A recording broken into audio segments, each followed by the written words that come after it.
What the heck? I have to sign in to this stupid... Oh gosh, this better not make my thing, like, crash. Okay, let me see. So... every time I go live, it makes me sign into... the chat through the broadcasty thingy. And so, but every time I sign into it on there, it crashes. It like freezes. But since I'm live, I'm hoping it's not gonna do that. Hopefully. Yeah. Hopefully. We're gonna see.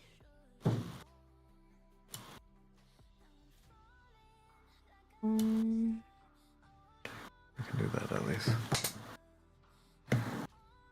Okay. Okay, so I won't have a face cam there. It's okay. Oop, that's okay. I can see the chat. Yay. It's Hello, chat. alive. I don't even know if that's my... I don't think that's my... I remember I was putting my bot commands. I don't even remember. I don't remember my bot command. Okay. We're live though.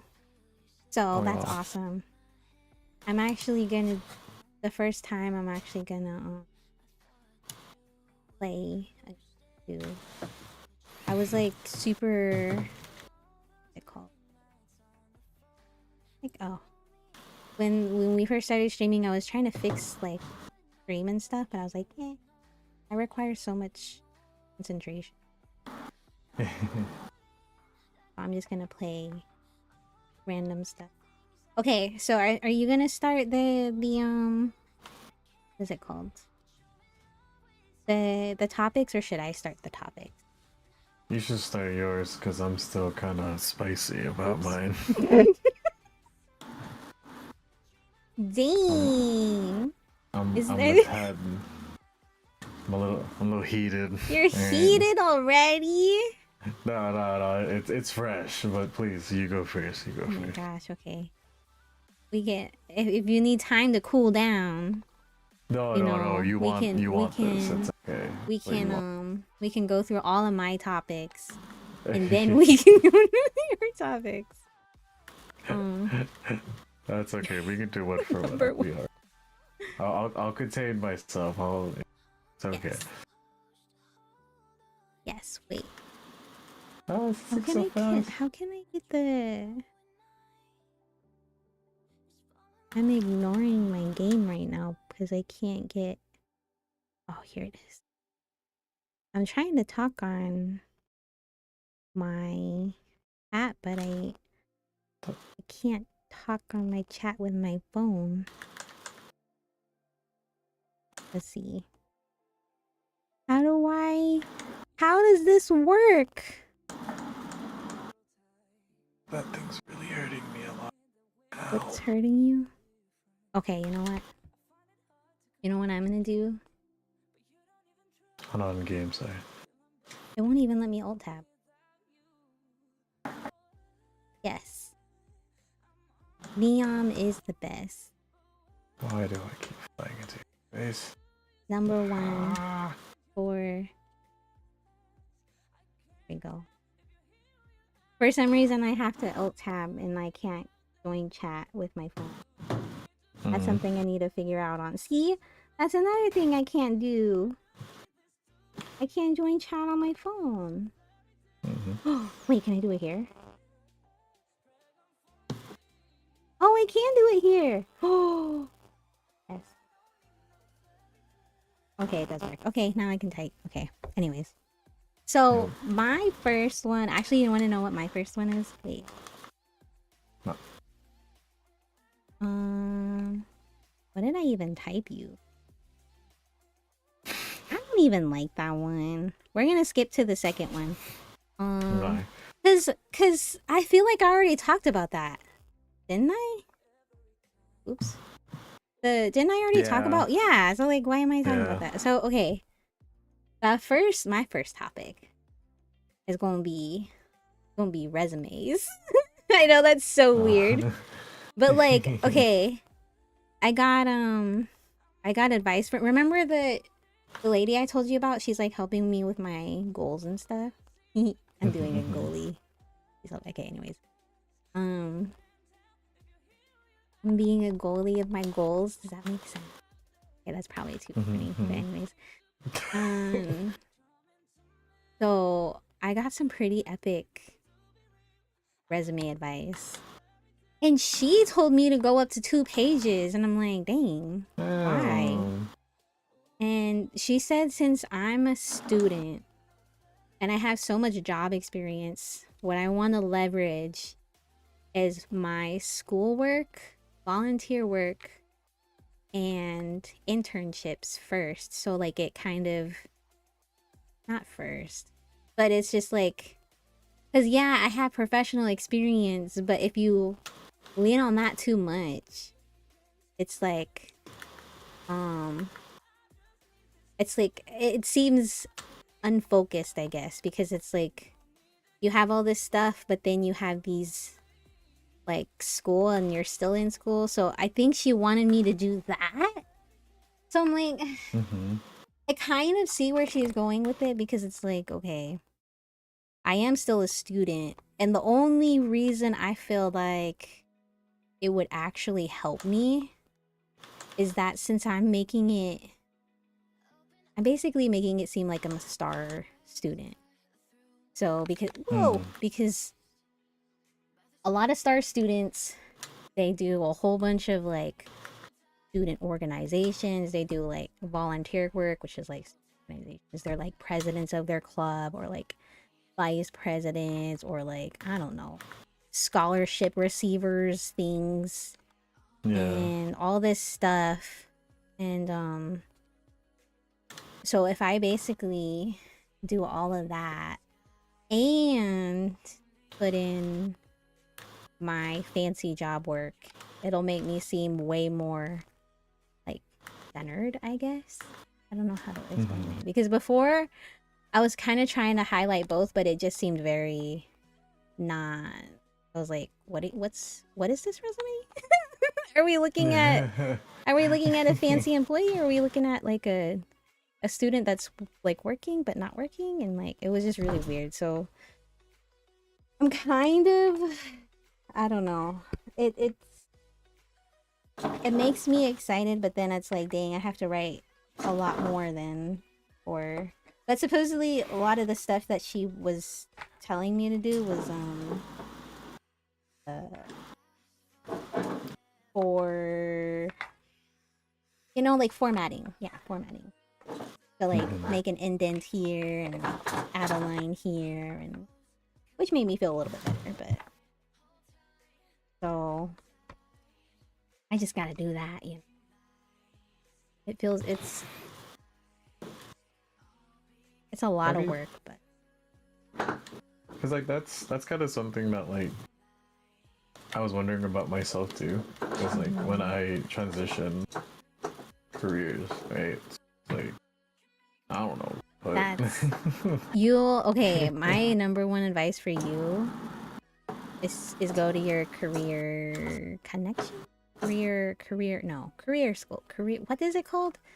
Basically the school, the career place in your school, and that's like give me advice. Yeah, that's literally their whole job, is to help you find a job, help you get a resume, help you edit the resume, and they definitely help with, what is it called, redoing your, like, yeah, changing careers, because that's why my resume is so long. I have changed so many careers, like 3 times. Like they're probably gonna read mine and be like, the heck?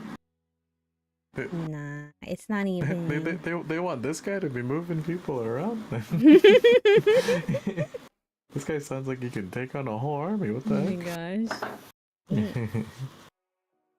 So, yeah, resumes are just you. Just like once you get there, because there's like a little science to it. It's just kind of, I don't know. You just gotta learn how to write it and learn how to read it, and then you'll be. But it's just so intimidating for some reason.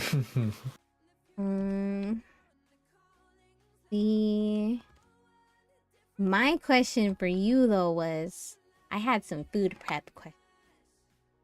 So, and I know this was, I don't know what I was thinking. I really wasn't thinking when I did this. I was just thinking of protein. I was like, oh, these have a lot of protein. I need to make these. And I don't know what the heck it was dumb. But so basically I meal prepped. Like what? I think it was just butter shrimp, or like butter and garlic butter and another protein. Wasn't cheese. The eggs? I think it might have been eggs and rice. I had to go look at it again, but it had shrimp. So Okay. You know how fish and shrimp and what is it, like those don't last long. Like Nope. Like once you make it, you probably should eat it that same day or like the next day. You get like max 2. Exactly. So I'm like, did I really just waste all of that? Because I made it yesterday and I haven't eaten it today. So if I want to eat it, is it already kind of like done? I mean, how much did you make? It wasn't that. It was a jumbo shrimp, but there was like a little. Wait, how do chefs measure? Like weight? No, like quantity wise. I don't know. Did you make? It was like a.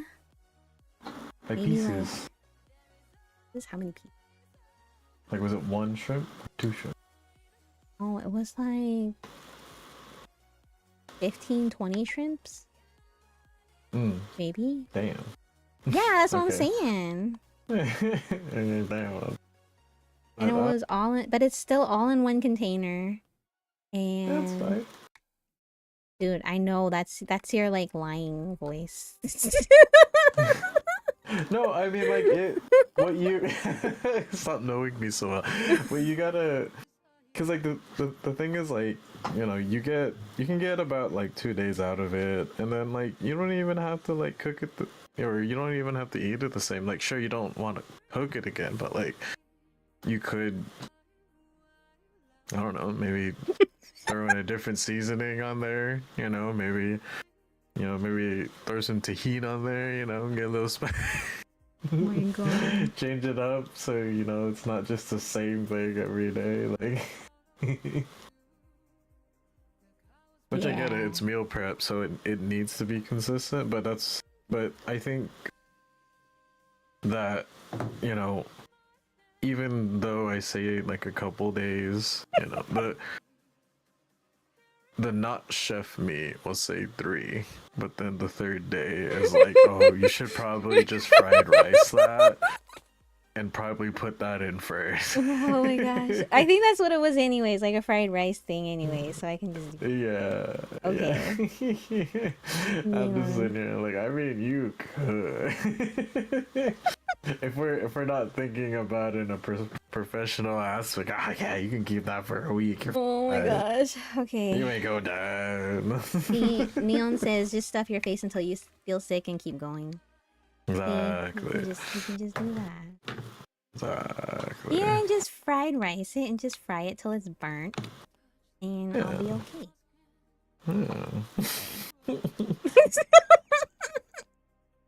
Then I'm gonna text you and be like, you told me to do this, and I'll be all sick. don't blame you. Hey, viewer discretion is advised.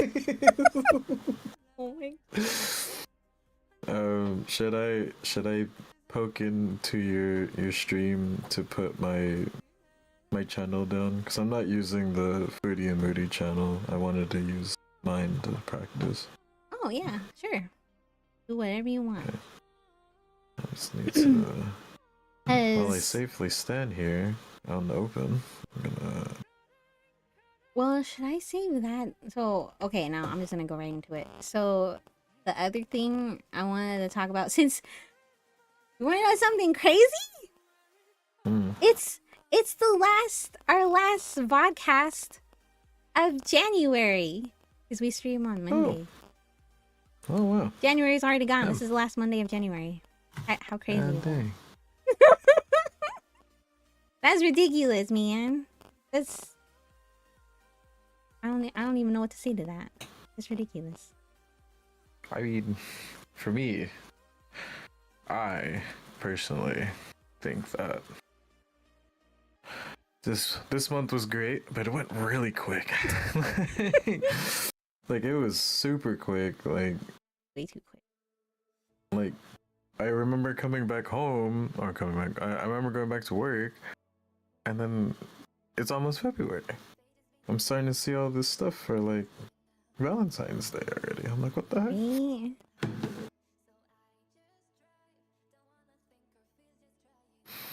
Yeah, it was this month. What even happened this month? Freaking, okay, I started school. That was something that happened this month.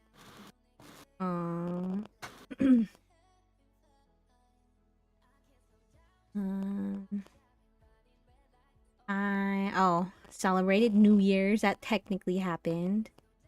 That was amazing. Very true. Is this? Oh, I moved into the dorm. That was a thing. Ooh.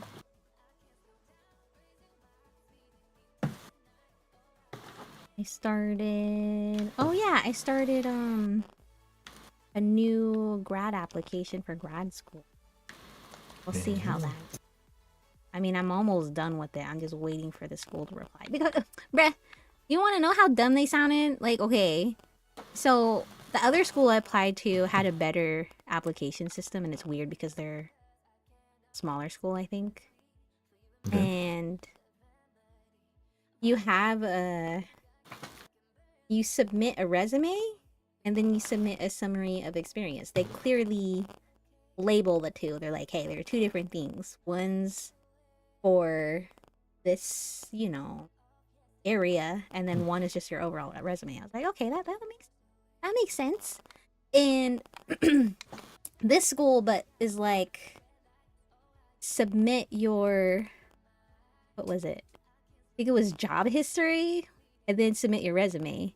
So, but they were like, they didn't really tell me a difference. I'm like, bro. And like one, it wasn't where I could just attach a file. I had to write everything out and then make another like drop down, add job, and then write everything. I'm like, bro, I'm not gonna write anything out. So I literally just, I didn't. So I was like, dude, I'm just gonna email them and be like, do I really have to do this? And that was another thing. It's like they don't even know how oh jeez, that was hard. They don't even know the. Okay, so when you go to grad school, well, I mean, any school, like undergrad too, they want to know your official transcript, right? But you have to have the official one, because you can literally just go to your school and you click print, and then it's unofficial transcript. That's like super easy to get. But they want the official one. So the official one is the one where you pay for it. You have to pay like $5. Right.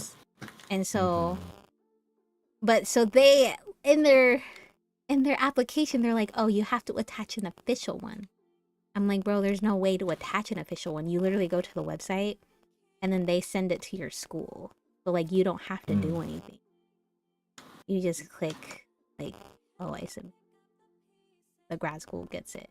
And so I'm like, and then they're like, oh, you can't submit an unofficial one at all. It's like, you have to attach it. Like, how can you attach an official one if the website's supposed to, like, send it? So, because that's what the other school did. They're like, okay, send us the official ones, like, through the link and everything. And then just for now, attach your unofficial ones. Like, well, we're fine with that. But this school was like, nah, you gotta do the official, and you can't submit the unofficial. And I'm like, bro, you literally can't. So I was like, whatever. I'm just gonna email them because they don't know what they're talking about. I don't know what to do. So, whatever, man. And then, and like the reason, I think they think I'm kind of like annoying. But it's kind of nice though, because it's like, since I worked at the college before, I'm like, I know exactly what to ask you guys. They don't know how to answer it too. Because like, one of my questions was like, oh hey, you guys have this scholarship. What is it? What did I ask? I was like, how do I find more information about it? Because I went to their where did I go? I went to their info session, that's what it's called. So they had a live stream, right? For the program. And I was like, oh, okay, that's cool. And so I joined their little live stream and their question and answers, and they had a little slideshow and PowerPoint, whatever. Like, that's awesome. But on their PowerPoint, they said, oh, they have the scholarship available. And it was kind of cool. And I was like, how do I get that scholarship? And then literally the lady who was a part of the stream, whatever, she was like, I've never heard of that. Where'd you find that? And I'm like, bruh, it was literally on your PowerPoint. Like, what the heck? So you just gotta like ask questions and like keep asking more questions. But yeah, honestly, my January, it feels like it just started. Yeah, that's what I'm saying. And it's like, heck? what the heck? Yeah. But yeah, I mean, it's been good, but yeah, it feels like it just started. I would say my January, it was nice because I'm rebuilding, kind of getting back to working again, right? So it's nice. I mean, it's been picking up lately at my job, but nothing like outrageous where it's like super crazy busy. I did scream for help one day because because I was basically alone, but I had like 2 extra pair of hands around, and there was like at least 10 tickets all just flooded in at the same time. Oh yeah. I look around, I see no one's around me. Look at the tickets. Nah, fuck that. SOS. Right, exactly. Help. They're like, what's wrong, chef? I thought you were tough. I was like, I ain't doing this. Holy shit. I was like, yeah, I ain't doing this alone. Fuck that. You gonna help me? Hell nah. They're like, that's probably the first time I ever heard you say help. I was like, yeah.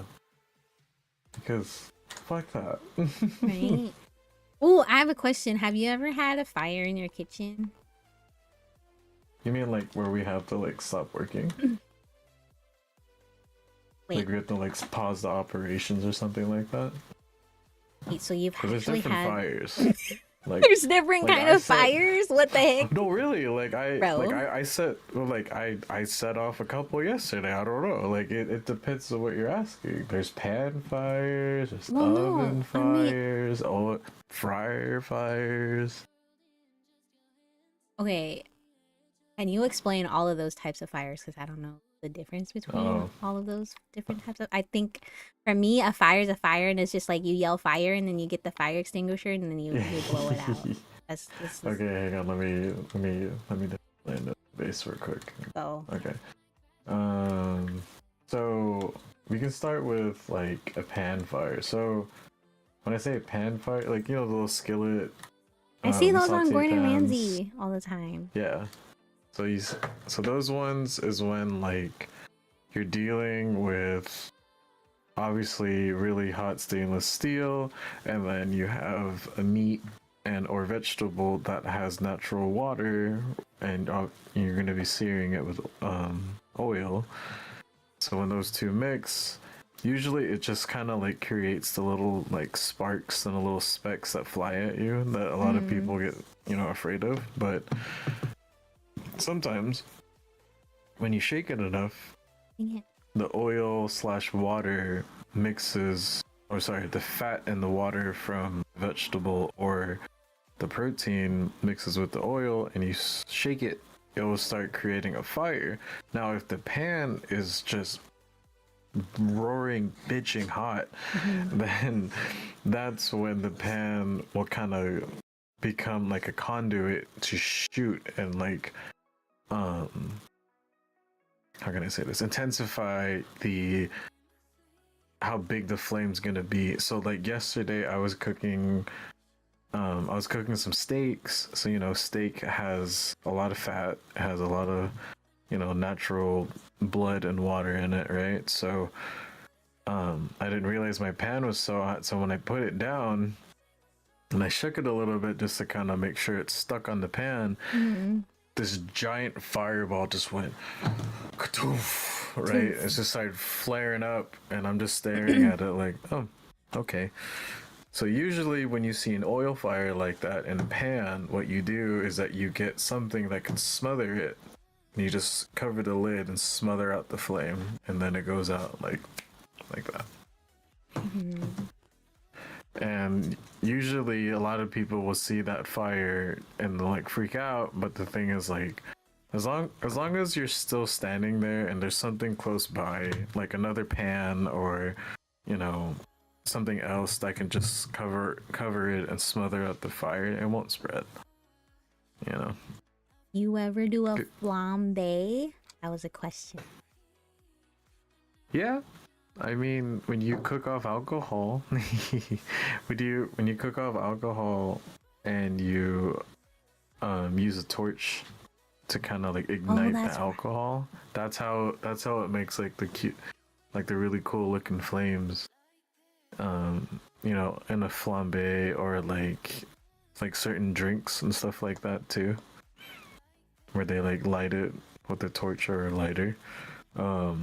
How do you drink it if it's lit up though? You don't feel it. How do you not feel it?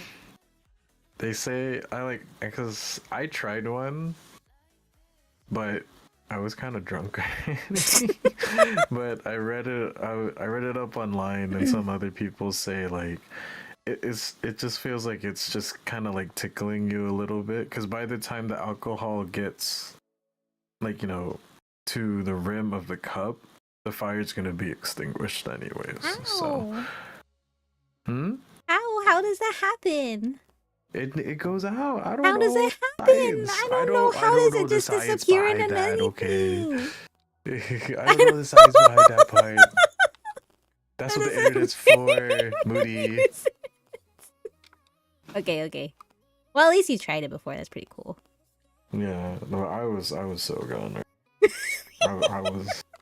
That's when the good old foodie was bar hopping. Oh my gosh. And I ended up in like this fine dining bar with my friends, and all of us were so underdressed, but they still accepted us, and we were so plastered already. And they were like, "What do you want?" And we were like, "I want that." Because our DD recorded a video of us taking those shots, and like all of us were like freaking out because it was on fire, obviously. Right? Then the bartender is like, "Stop being a pussy and just drink it." And we're like, "Okay." So that's the thing.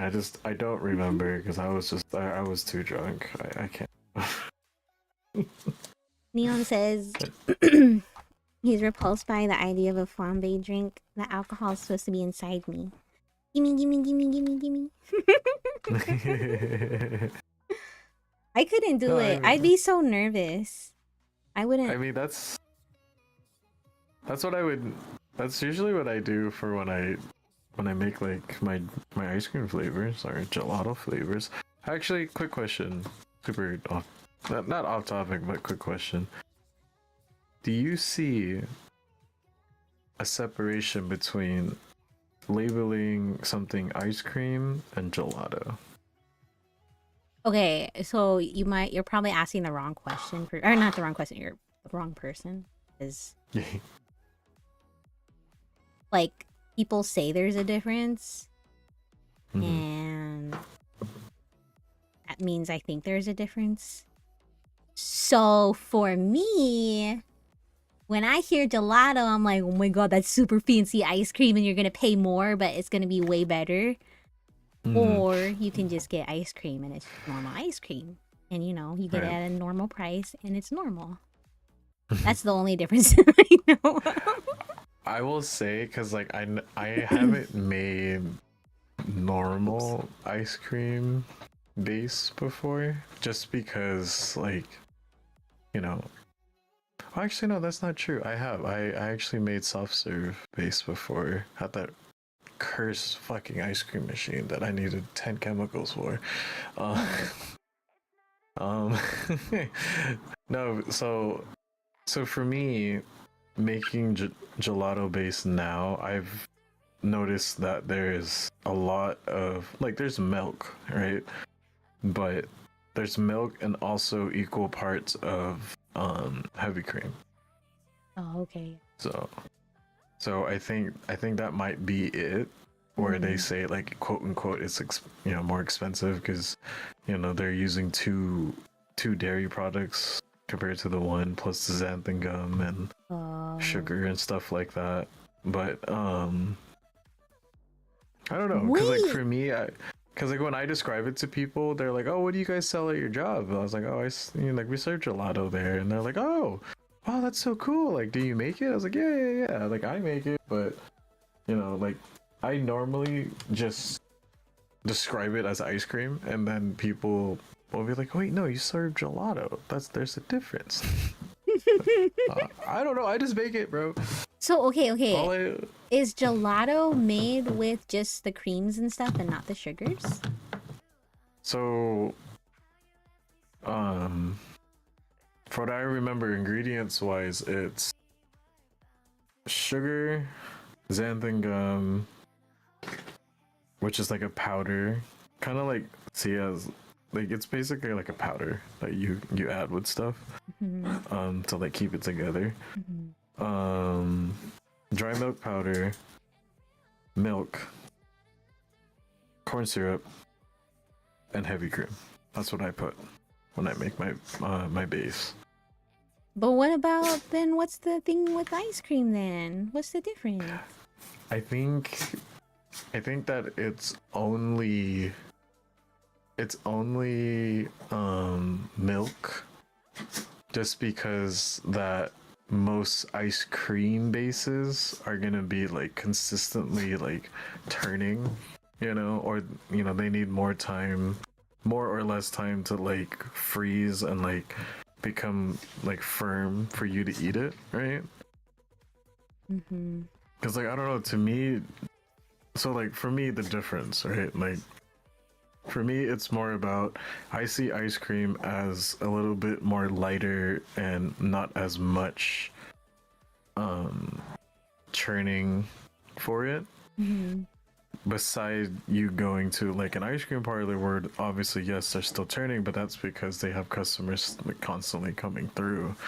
And working for a frozen yogurt place before, we actually used to have to flush out certain flavors when they've been in there for a certain amount of time. And then you just put in a new one, so yeah, no, I generally really enjoy my gelatos, but like recently I made a whiskey apple sorbet. Oh. And I made a fresh apple compote, and then I made sure to cook off the whiskey by itself, and then I added the apple compote, and Oh my then like God. kind of like heated it together, and then cooled it down in a little ice bath afterwards. So you mentioned whiskey, and it made me think of, since I tried to make my own ice. Well, it wasn't really. I was just trying to make in frozen. Well, I added some vanilla extract, and I didn't realize that vanilla is just like bitterness, and then it's basically like alcohol. I was like, so I kept adding because I was like, why isn't this tasting like vanilla? So I added more. So it's just like bitter now, and I'm like, bro, why is it so bitter? It's like, but now it has like a lot of alcohol because I didn't realize that vanilla extract is like a lot of alcohol. So I don't know now. Got it. Yeah, because we have the paste vanilla extract. You got a So- there's a paste. Yeah, it's like for me, I like it better than like the liquidy extract, just because it's like I can just, I mean you can't see it, but like I can just tilt my hand over and just go, that's enough.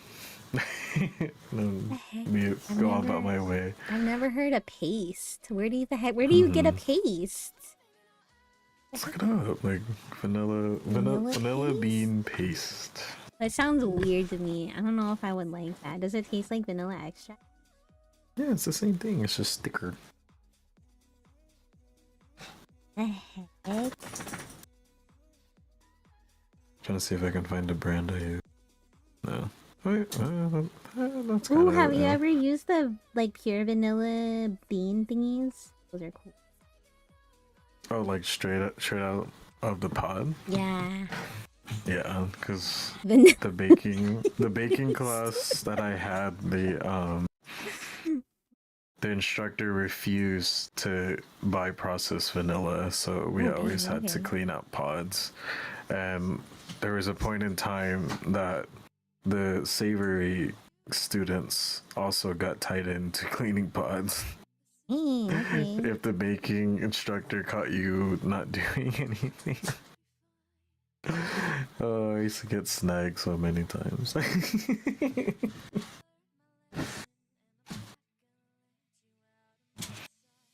No, but that's fun. Like that, I mean, like you can't get any more pure than that. But I think that when you use a pod, though, you want to make sure that you want to already have your sauce made, or already like stewing in a pot, you know. And then I know. you know you split it open, scrape it, and just throw the pod in there too, just to get maximum natural flavor, you know. Yeah, Mhm, that would make sense. I wouldn't even know when to use that except for like, yeah, like what you said in boiling. Because for me, it's funny because did I ever tell you how I make my vanilla that I've been doing for 2 years? Mm-mm. I get the base, and then our rule, just because our the ice cream machine, it can only hold like 2 liters. So like our rule is 1.5 of That's not flavor, very much. which should be like super condensed and everything, right? And then the rest, oh wait, no, 0.5 of flavor, and then the rest could be the gelato base, right? Mhm. But Gelato. since it's just vanilla and I only have a paste, I go full 2 liters, and then I just kind of like I open the paste, tilt my hand over, watch it kind of just gloop like once, and then I do like half a gloop, and I go, that's enough. And I shit you not, the new general manager caught me measuring it, and he goes, "Chef, you're not using a scale or teaspoons or anything. You just have a pitcher with the base." I go, "Hey boss, I've been doing this for 2 years. I'm not changing nothing." Right, exactly. And he's like, Yeah, chef. And then he walked away. I was like, the moment people start complaining about my recipe, then I'll change it. Exactly. And he's like, yeah. And he's like, fair enough, fair enough. But people go crazy for my gelato, which is nuts. Cause like I can't even say it as like I'm trying to like gas myself up. It's generally true. Like a lot of times when we get like new hires or like people, like my coworkers will invite people over to the restaurant. Mm-hmm. You know, I'll come out there being the ice cream guy. I'll be like, hey, you want a scoop? And they're like, what, just vanilla? And I was like, yeah, you want to try it? And like, you know, my coworkers who know, Vanilla. right? Or at least, you know, they're the ones gassing me up. Uh, they're like, no. If he's offering, just do it, bro. I'm resisting of just eating it all myself, right? And obviously the guests are, you know, they're skeptical because it's like it's just fucking vanilla, you know, like who cares, right? So usually what I do is that I'll bring out like a small cup of my vanilla and then whatever flavor I have at the moment, right? Mm. I'll bring it out and I go, here you go, and they go, okay, here we go, let's try it. And most of the time, I would say like 7 or 8 out of 10, people usually say they like the vanilla more than the flavors. Dang, okay. And I don't know, because someone was like asking me like, what's my secret? And I was like, nothing. I mean, you know, it's easy to fuck up something that's so simple as vanilla. And I wanted to get really good at that because I'm a very minimalistic chef. So if I can get really good at this, then, you know, that's enough like credit and proof to me. Mm-hmm. It's like I don't care about anyone else's opinions. I just want to see if I can do it right. Exactly. And vanilla is like the most blankest slate ever. Because like what's really nice is depending on what the flavor is gonna be for, you know, the cream, like for the gelato, is that now I have that vanilla as a base. You're right. You know, You're like right. you see what I mean now? It's like And you can I make got so good at making it exactly. chocolate So swirl. I just add on to it after that. Yeah. So that's cool because like I can tell that my flavors have honestly been excelling more since like Flavor tap. the latter half of last year. Mm-hmm. But once again, that's only because my mental image of the vanilla base to most flavors is like fucking amazing. So Got you. yeah, you should bring your boyfriend the next time you come out. I still forgot where you were. Oh I my know. goodness. I know you work in a hotel in like in the Berkeley-ish It's a Hilton area. hotel, thank you. Oh yeah, bro. I'm still kind of mad at you that you didn't give me the employee thing reference until like 1 month ago. I've been trying to get hired at a hotel, and then I was like, man, I think Hilton will be good. And then you're like, oh, I work at Hilton. I'm like, bro, what? This whole time, this whole friggin' time, and I've been trying to like. That's I'm the like, cold bruh. part. 2 years I'm like, I've been working there. Like, damn, dude. Actually, I'm willing to revoke one of my topics for what I want to talk about Ooh, right now. okay. Actually, just because we're on a good flow about it, and I kind of want to just keep it going. So like what I want to change out is like salary over comfortability. Wait, what was it? Like salary, how much money you make compared to like comfortability in a job, right? Okay. And so with this job that I'm at currently, kitchen wise, um it's very like prep heavy because everything's like handcrafted. Mostly everything's handcrafted. We're people, but like at least in places that matter in terms of like presentation, quality, and execution, that's by hand, right? And there's a lot of that. So but in terms of like execution, when people like sit down and like place orders and we see their tickets come up and stuff like that, like it's honestly a lot easier compared to some other places that weren't prep heavy. And like you had to like, because the thing is that when you're somewhere that you have to like make it yourself, then sure, a lot of people will come, but more often than not, it's kind of like stagnant just because of your prices and what you have, right? Now, if we go somewhere,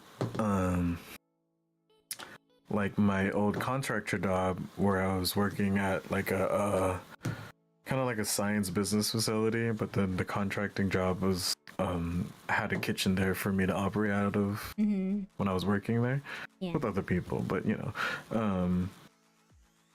and like there's fresh produce and stuff like that, right?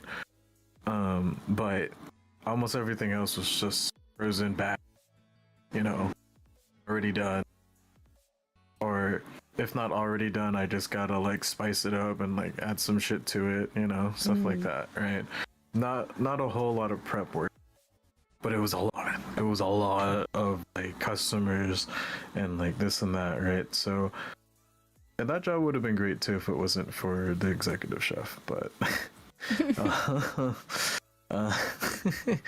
but back to where we're at now. So like the only reason why I brought back that other one is that so now at this one, it's been 14 years now that I've been a professional culinary artist. And honestly at this point I don't care about titles, I don't care about positions. For California I'm getting paid 23.40. Like it's not the highest obviously, but like it's also not like the worst pay. For where I work at, what I do, how far I travel and everything, I still take home a good chunk of what I do beside bills and other stuff. So and I don't know, like I just really enjoy how super comfortable, how super nice and like understanding this job honestly is. Like I had to go on 2 bereavement breaks within the same year and they still kept me. Like obviously you can't fire somebody when they're on break, right? But when they come back, I've noticed that certain jobs treat these people as much as people who needed workers' comp, i.e. I'm just saying that they try to get rid of them as soon as they get back, so and that's what I expected. I didn't know what I was walking into, and I even told that to my friend, who's my boss and everything. I told him that, I said, I don't know what I'm walking into. You don't need to tell me anything. You don't need to like give me the inside scoop, the background, backdoor news, stuff like that. Let me walk in, take care of it then. But it's like whatever happens. Don't worry about me, right? Because again, I was expecting to get fired, and no, I came back, and they're like, "Oh my god, thank God you're back," or "Yeah, we can tell he's back because this food is fucking pumping out like crazy," like it like positive things they were saying, and just to kind of tie back to my January review, like that's what I was talking about, me like kind of getting back into the groove, rebuilding myself back up, stuff like that. And I don't know, so my question for you would be, do you? I don't want to make this sound like too one-sided. So, considering you'll have in this imaginary scenario two options, right? Mm-hmm. You can become a salary manager, work during the week, weekends off, Mm-hmm. right? Yada yada yada. But it's in a company, and it's gonna be food related, just because that's all I know. But like, but you're gonna be in a high volume, mid-tier food quality, right? Not fast food, but like mid-tier food quality. But it's high volume, high like fast pace, and you don't really have a whole lot of time for like creativity or uniqueness, right? Or you go somewhere where the pay is just ever so slightly under what you could have got over there. It's the consistent flow of business is a lot more controlling pace, and you let your creativity shine. You see how the options are both good, right? And anyone within the field can look at both of these options and actually sit there and ponder, because for me, working for a decade plus, I understand that to some people in this field that's still a baby, but like for me it's a long time, and I honestly don't want to be in those fast-paced environments anymore. Right. Like don't get me wrong, like my job hits like on a really good night of like super busy nonstop, like we're flipping tables just to bring someone else in, line out the door, whatever, right? Tickets nonstop, doing dishes just so we can serve more plates, right? That's on, like, I've only seen it get high as 3K, right? And Panera, for example, they sleep, or like the way that they work and like their business, right, is like 3K is like 30 minutes. 3K for us that I'm talking about, that's a whole service from 4 to 9:45. You know what I mean? So it's like, in this other barbecue place I worked at, Lucille's, I remember covering catering, like a 50-person catering, and then 100 people sit in the restaurant, and then once you get rid of those two, or you're halfway through the 100, oh, by the way, there's a catering for 200 that you need to do right now. Like, you know what I mean? Like, and I've seen those places, and like I've seen like the high volume, high stress, go, like, screw yourself preservations. The business only matters, not your soul. Like, it's places like that, right? And honestly, I really like my job now. Like, it's really chill. Like, I know you're gonna hear me bitch today, but like, even in the future or in the past, like, you've heard me complain, but it's never because of the job. It's always the people. Right? Like you can vouch for that. It's always been the people. So, but yeah, so just to kind of bring the question back, would you rather have more money, higher volume, or slightly less pay but more comfortability and stability? I would definitely like stability, but that's just me. Oops. Right. Because, but I feel like it just really depends on what kind of job it is, especially if it's career job, or if it's just like, oh, I'm just having fun, kind of like this is like I just need a job for now thing too, because if because like right now I'm unemployed, but I still like, so for me it would be comfortability and stability because I'm going to school still, and I'm helping take care of my mom too. So it's like I want the good schedule. I just want money. I don't need a lot of money. I need a paycheck. Right, right. But if I'm looking to increase my career and I'm looking to build an actual like, portfolio, and yeah, I'm gonna go big or go home kind of thing, and just be like, hey, I need more money. I'm gonna accept nothing below this, all this stuff, and be busy so I can be a leader or whatever. I don't. It really depends. Career or not career, just a job, not a... That's how I would go about it. Yeah, I mean,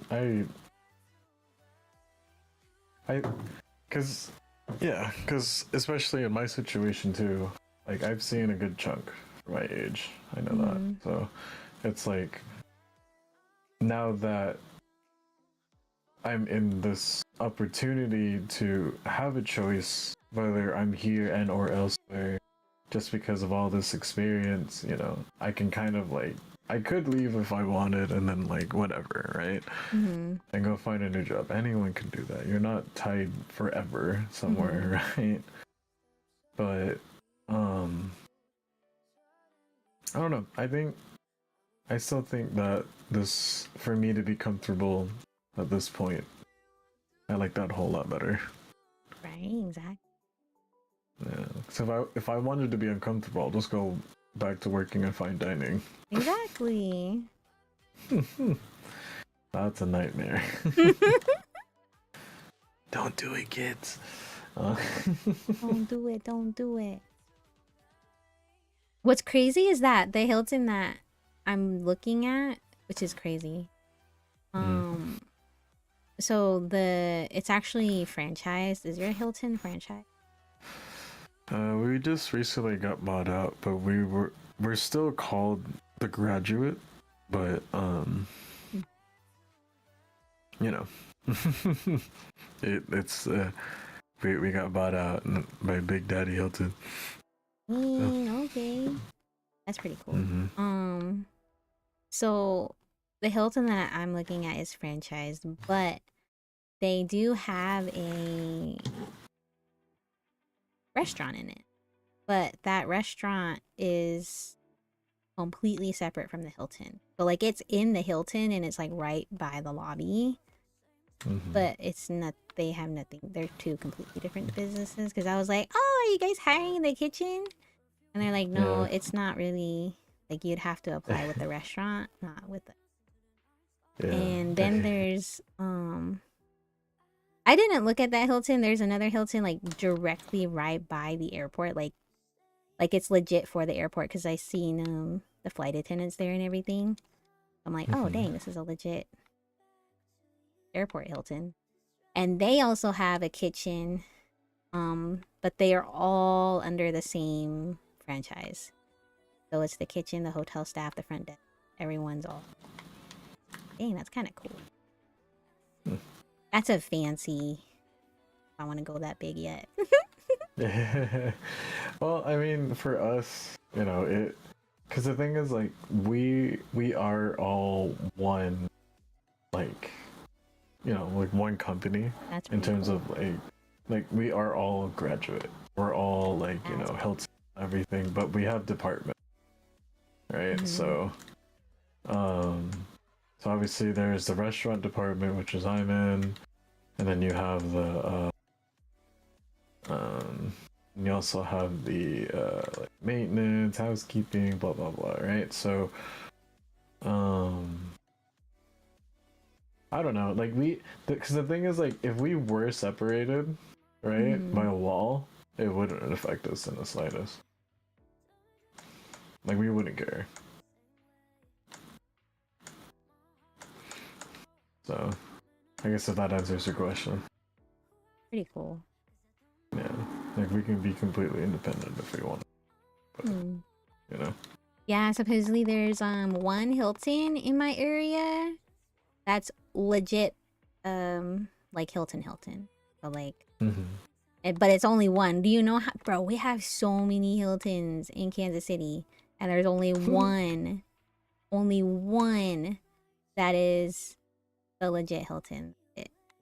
Wow. That's crazy. That's ridiculous.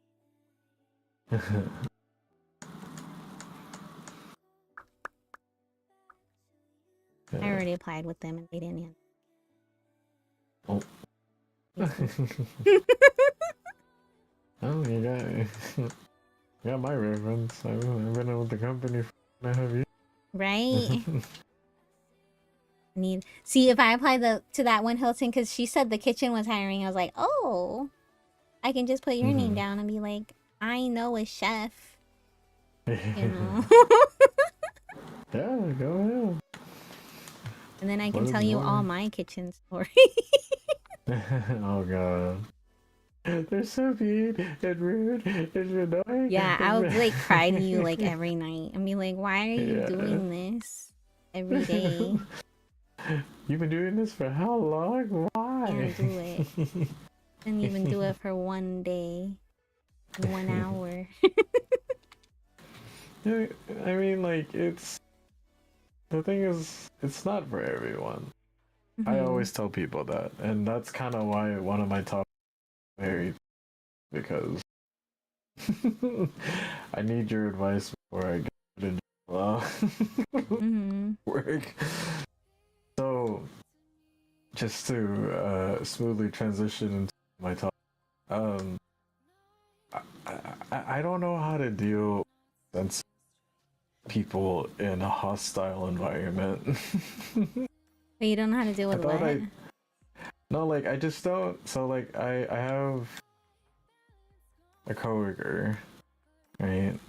And you know, really great guy, really sweet, really kind. I'm not gonna say his name obviously, but like, you know, really cool person. Like if I met him on the street, I'm okay, cool. You know, like you're a little too nice for me, but you know, cool, right? That kind of guy. And I was told to keep him on a tight leash, and I think I might have misunderstood the assignment, and I was very honest. I was very honest. I was mean, supposedly.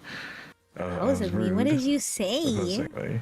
I'm just a very honest person. What did you say? I have to know now. I can't remember just because it's like it's just that like I keep hearing my boss and the other two, like, you know, the kitchen lead and the bar lead, like complain about him a lot, you know, and it's like I'm so tired of hearing this, you know, like and like and I only get to work with this guy alone like maybe like 2 days 3 days out of the week of my work week at least, right? That's not bad. And it's like I don't see any of this shit happen when he's working with me. What the fuck, right? Like right? So and that's where they tell me, they're like, yeah, exactly. He doesn't do any of that when he's with you. But when he's with us, it's just like nonsense and bullshit. And I'm like, oh, that's crazy. Because, you know, gonna be me. Like, so he walks in, and the first thing I said is, so I heard a whole lot about you. Oh, okay. And I go, all that shit I've been hearing about you, that shit ain't gonna happen no more. He's like, oh.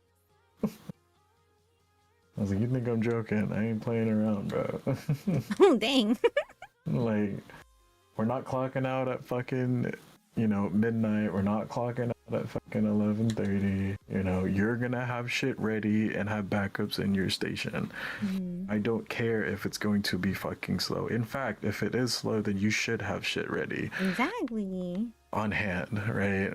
And he can't even keep burger pucks on hand. So You for real? I can't make it up. You know, like it's just like, come on, man. Like, you went to culinary school. That's pretty sad. Like, you're making us look bad, homie. Like, fuck. You know? And, I don't know. It's, cause, so, just to kind of, like, not rant and kind of stay on topic here. So apparently me kind of, like, exploiting, but then also trying to help him kind of. I don't like mentoring people anymore. I would say, like, I kind of wanted to kind of shove them in the right direction, you know? Because really what I want to do is drop kick them, but, you know, I like my job, so. Uh, so, you know, it's one of those, like, okay, so how can I, you know, like, deal with this? Yeah. And who better than that to ask? It's my lovely Moody to give me advice so I don't get arrested. Wait, no. So wait, what's your question? I don't know. Like, how? So So if being, you know, too aggressive where it scares off the person you're trying to quote unquote help is, like, not working, Oh. right? How can I get my point across but not show that it's like I'm your buddy? Oh, I see what you're saying. You see what I mean? Like, it's Yeah. like I need my message to be sent, but I also need him to not think that you're off the hook either, you know? I mean, I really kind of admired my past two bosses at the university because they got things done. Like, one, but they were completely opposite of each other. So, like, one was like, hey, you need to get it done. It doesn't matter if it follows the rules or not, just as long as it gets done. The other boss was like, get it done, but you have to follow all of the rules to get it done because we are in an apartment where whatever. So I was like, okay. And so when they gave me feedback, it was just very direct. It was just like, you need to speed up, you need to fix this, and you need to do that. Next week, we're going to focus on these things.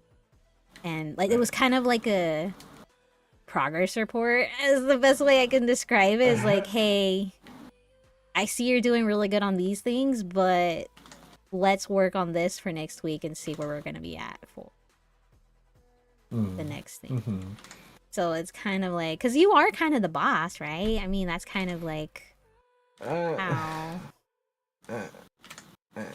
I think the best way to put it is kind of like, I'm very experienced as, like, you know, the veteran within my coworkers, right?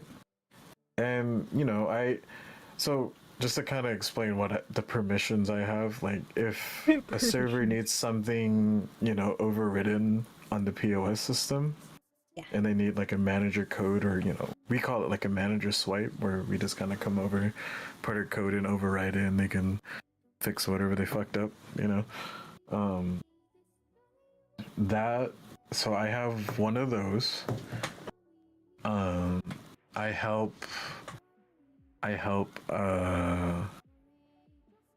with order lists, depending on if my boss asks me to give him a full-blown list, or if I see things as I go, then we have a whiteboard for me to write down on, and then they can just add it onto their list when they, you know, they get to it. Core duties.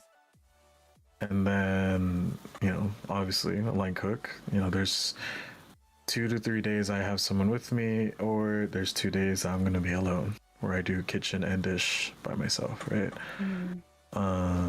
And then lastly, I guess, like, these two things are probably, like, the most admin-y things I do, is create seasonal menu items and cost them on a spreadsheet. Pretty cool. And then the other one is just scan invoices and make sure that, you know, when you scan it, it gets sent to, like, you know, like, the actual invoice link on the printer. But, you know, like, that's it, right? And I don't know, like, because on file I'm just labeled as a cook, Mm-hmm. right? And I think that it's great because like we don't have much of a staff for me to even manage. Even if I was a manager, I would say, it was just me, the line lead, or kitchen manager, I guess now, um, and the other cook. Like what's there to manage, right? Mm-hmm. Like if anything, there should be more visual attention toward the front house. But even then, there's two servers. One of them can be a bartender, and then there's a bartender that's willing to help out with server work, right? So, and then the bar lead. So, there's 5 of them out there compared to 3 of us. So, like, there's not much of a staff, right? So, for me, I was kind of more inclined of being like, hey, if my food and beverage manager or the kitchen manager isn't here and something goes wrong or whatever, then I'll come over, help fix it real quick, and then go back my way, because I make probably $1 or 2 less than the kitchen manager. So it's kind of like, for you to understand, it's like kind of like a team lead. I got you. Like someone who has like manager permissions, but then they don't fully have that like manager title. And what's nice for this job is that I'm willing to do all of this extra work beside just make food, because I do get paid I get paid line lead money. So, but the thing is, my boss understands the caliber and knowledge that I have for leadership, or like leadership experience. So it's like, he goes, hey, if you think you need more money, then maybe we can take away some responsibilities if I can't give it that to you. But otherwise, this is what I need from you. Is that okay? And I go, yeah, sure. It's okay. That would be. Because, obviously when you know somebody and you know what you're getting, you also want to make sure they're compensated too. But like, for me, I don't know, like I get paid a good amount and I'm not complaining too much about what I do as a job. Because I don't stress about the admin work. Like if I can't get it done, then I just tell them, like, okay, that's fine, Because it gets expected, but then I'm not hit with like deadlines or anything like that, right? So, you have to make the tickets in time. well, no, I meant like my menu items and the invoices before it becomes a fucking Bible in the little cubby that we keep sticking them all in.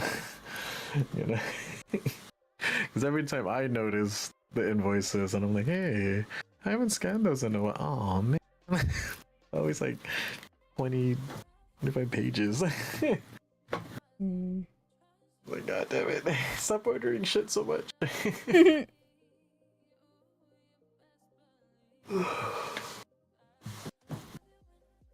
But yeah, I don't know, it's just strange because I guess something to add on this, not even toward him, can is like people who go to school for culinary and they think it's what they want until they get into it and they're like, I don't think this is what I thought it was gonna be. Yeah. Because like, yes, I bring it up because of that coworker, but it's more about like, I've seen other people like that too. And the thing is that it was during culinary school, right? And man, I have a weird question after this too. Some people dropped. Yeah. Because they were like, I don't know if I want to do it, right? And I feel like they made the right choice to leave early while you're in school. But, then you got people who are already in the industry, you know, and let's say it's like their first year or something like that working, and they're like, I don't like this. Mm-hmm. And it's like, then why'd you do it? Right. Stupid. You're wasting our time. Because you suck. Damn. No, it's just like you can tell when someone, and I guess I can state this, like when I say this, it kind of like goes for like every career as well, like for anyone in every. I think that you can see the difference between someone who went to school for something, but then they don't have the drive compared to someone who has the drive and never went to school for it. You know, For sure. because at least in food, that's how that works, Yeah. right? Like you just need, because honestly, you just need to get your food handler's card, get your serve safes certification, and that's really it. That's for you to get into the food industry. I'll be honest. That's all they look for. And then if some places are looking for like, education, high school education honestly gets you into most places. And you don't even need to go to college. Because like if you really, to get, you know, per se, you start in high school, like maybe like your junior year or high school, you know, senior year, right? And you work at like a McDonald's or something, right?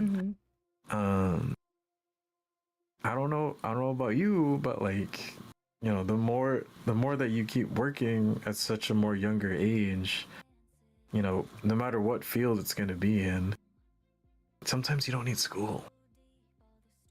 You know, like sometimes you just need to be in the field to understand the career that, you know, what you want to do. And I understand that, you know, the fact that I went to college for cooking, you know, it puts my name in front of others that are also applying for the same job. Now, is it an automatic hire? No, because there's two. Damn, I am so good with my topics today. Okay, so there's two different type of students and two different type of learning regimens within culinary school that I've seen. And you're gonna like this transition because there's a difference between literature and physical learning in culinary colleges. See what I did there? Like that? Because this is the part where I get mad. Because, or at least I get more animated in how I talk about this. Because to me, the universities that specialize in culinary are honestly criminal. Wait, I know what you're talking about. Yeah. Like I will die on that hill. I don't care if the culinary university's FBI's come after me, because I don't care, because for me, I went to community college. Right. And it was very hands-on, right? Super fun. Super hands-on. Super nice. You know, we had our lectures, we had our labs, but we also had two major lab classes, and you know, there was one for the savory side and there was one for the dessert side. So technically there's four, because you have your beginning and your advanced, your savory and dessert. And then for the front of house aspect, you have, you know, like they say it's one class, but I remember like basically taking two different ones. But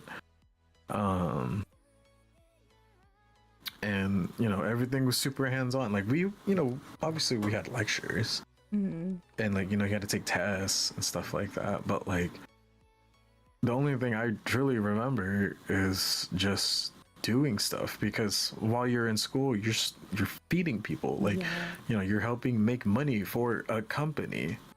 You're working, you know, and like to me that was the best experience because I had to work while I was going to college to go to college. So it and I don't know, like to me that's always been the thing. And honestly, anytime I run into someone in the field that that they went to a university, I have beef immediately. Beef. Oh Like, my god. like I go for throat. Like it's bad. Like it's just not good. What the heck? It's like some KOS type shit, bro. Like,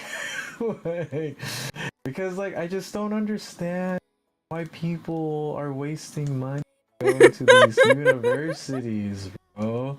And it's like I'm not gonna be a fucking speaker about this shit because obviously people need money and businesses. Mm-hmm. Right, I get that part, so I'm not gonna be some fucking advocate about cancel university for cooking, like, but like, what I will die on is that you don't need to go to a university to have, honestly, a good culinary career. I'll be honest, like I'll stand on that because I went from not knowing how to really do anything food related wise besides making rice and cubing up some spam and whisking it in a bowl and cooking all together, and the spam's all undercooked and shit, I was clueless with food as most of the general public is, right? And that public program took someone who didn't know what he was doing. He just wanted to go to school so he didn't have to go to the military, and completely different. And it's like, so like this is the part that I love the most. It's what I want. I mean, it's the same thing with a lot of random degrees. Spam and rice is big. But so my neon saying kitchen work is for everyone. Anyone can do this. This is a joke. Okay, so I'm gonna change this I'm gonna like kind of change the subject, not really, but it's like, why do you think that freaking so many families, it's changing a little bit, but so many families, the women are like the master cooks. But when you go into professional career, it's all the men that are the cooks. They're the chefs of the kitchen. You don't really see many women chefs leading a kitchen. And if you do, they've like have to take a lot of shit from people. And it's like, bruh, why is this a thing? And it's like, that's really weird to me how it's completely opposite. And then like, when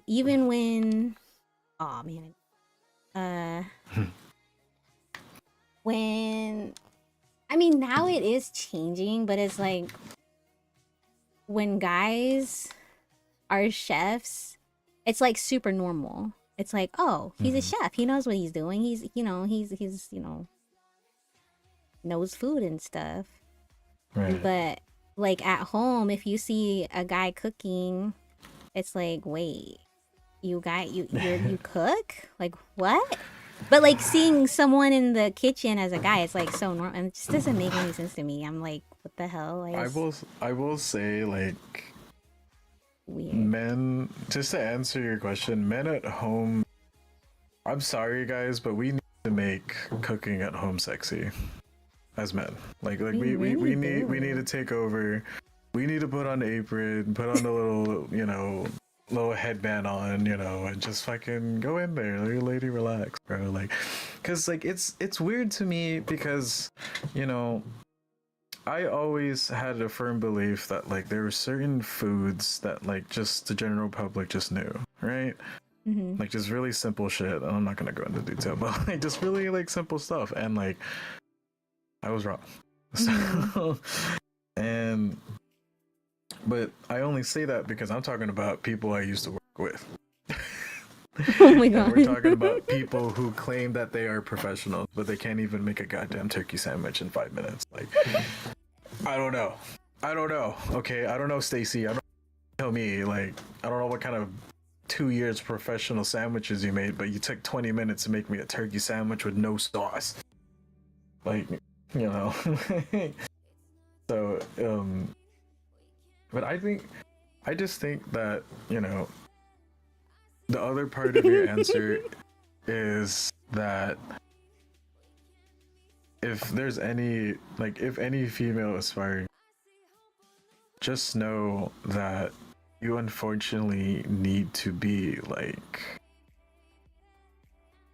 and like when I say this, I mean you don't have to be a bitch, but you need to be Right. the bitch. You really do like, have you need to be that girl. Yeah. Like, and you know, I'm not saying walk in there and just fucking, you know, slap your imaginary dick on the table and just run the bitch, but like, you know, it's more about like you stand on kitchen world is business, weird, or do your different. job, Yeah. and you know, ignore all of the horny cooks and dishwashers that's trying to sleep with. You know what I mean? Like, and again, not try to discriminate here, but then if that's what you're into, you go ahead.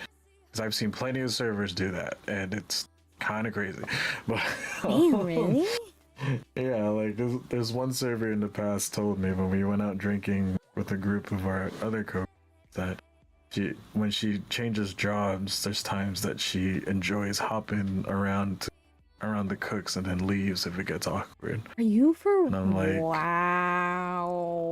yeah, and I was like, is that why you're flirting with me? And she's like, yeah, why? I was like, well, don't flirt with me. I actually like you as a server. Off. I was like, fuck off. I don't want you to ruin it. I like you working here professionally. Weird. But, you know, again, that's why I started with the positive output. So, you know, not the discriminate and get me canceled off the internet before I even have an identity. Okay, You know, okay. But yeah, so it's more about like, because the thing is, like, I've started off my career at my first job with a female kitchen supervisor, right? Dude, right? Same. And, yeah, and They're she was very firm. She was, you know, super strict. Yes. And But she was still fun. you know, yeah, and like she was, yeah, and she was great to be around. Mm-hmm. And of course, you know, because the thing is, when it comes to professional settings, it's just like, you know, because apparently it doesn't matter what gender, so I don't even have to be careful here. It depends on the people who can fucking manage the stress. Yep. Can you manage being in there without crumbling? And can we rely on you to not be a little bitch and run away when things get too crazy? You know? Like, and I trust you to not dip on me when shit gets hard. Right? And, you know, especially when you're making food to order as that kind of line cook or, you know, cook it's hard. It's a lot. It's stressful, you know, especially when you're making food to order, because to me, no matter what you're making, even if it's a well done burger or a steak, so I'm doing both of those at my job, it shouldn't take longer than maximum 50. You know, especially for like well done stuff. If you cook it right, if you got your, you know, if you're if all your appliances are on and working like they're supposed to and be hot enough like they're supposed to, depending on your business and yada yada, I don't see why it wouldn't take longer to. So, I have a question for you. What if Remy from Ratatouille was real? A little rat who cooked. You've seen that movie, right? Don't tell me you haven't seen that movie. Okay. Oh, I've seen it. I love it. Yeah. What if I didn't? Oh, that would be. You'd be. I would actually, if you didn't see that movie, I would be like, I don't even know what. I don't know what I would do, but like I would just I would end the call early. I'm just kidding. Yeah, I don't know. I was like, dang, dude. I mean, that's the same thing you did when I didn't watch Demon Hunters. Oh my god. You still didn't even watch it. I did watch No, it, you bro. didn't. I told You you. watched it in the background. That's not watching a movie. I paid attention, bro. No, you Okay. did not. You were just like, All right, oh, fine. We'll have a watch party one day. I'm playing Ark we'll skip. while watching the movie, bruh. That's totally watching the movie. We'll see. Oh my We'll see how God. quick we get taken down for copyright. But we'll do a watch party. No, no, no, no.